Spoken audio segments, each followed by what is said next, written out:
Conjunction with the Haki Jamii provided them with the opportunity to coincide with the World Habitat Day, commemorated every first Monday of October. Tobias Chanji with that story.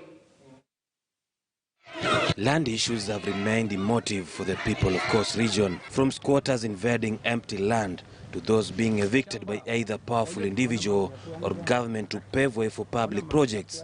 The stories have been heart-wrenching. President wetu aingilia hii kitu atusaidie, manake tunarudi barabarani na tukienda barabarani wanasema tunaharibu mazingira. Hatujui sisi walemavu hatuna haki.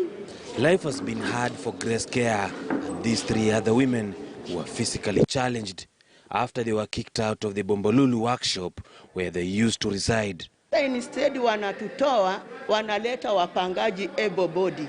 Kusema ukweli, hii jambo inatuhuzunisha, na hii shamba kesi iko kotini. Cost workshop for the handicapped vs APDK. Mimi nalia, Kenya ni baba yangu, Kenya ni mama yangu.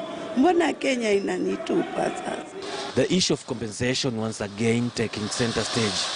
Some missing out on compensation while others getting peanuts.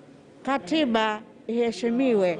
The women turned up at Tononoka Social Hall to submit their views to the National Land Commission in conjunction with the Haki Jamii. Na wakati nimeketi hapa nimesikiza malalamishi mingi sana, na moja yao ya kati ya ile mambo nimesikiliza kutoka kwa wananchi na wenye wanaongea kweli kutoka kwa moyo wao ni mambo ya evictions, mambo ya unlawful evictions yenye imefanyika kwa sababu ya government projects.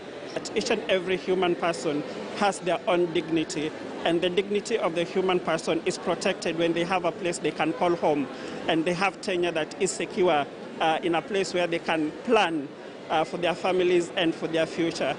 This is not the first time the issue is being discussed. In the past, their grievances have become a political tool by various players. Nataka kusema kwamba kuna nyingi zimekuwa resolved through settlement scheme ya government. Kuna pali nyingi watu wamekuwa settled na watu washa compensate pali zingine. Kwa hivyo isi ile mambo yote imefika kwetu imelala. Tobias Chanji, KT News, Mombasa County. All right, let's take a look at other news. Once again, there was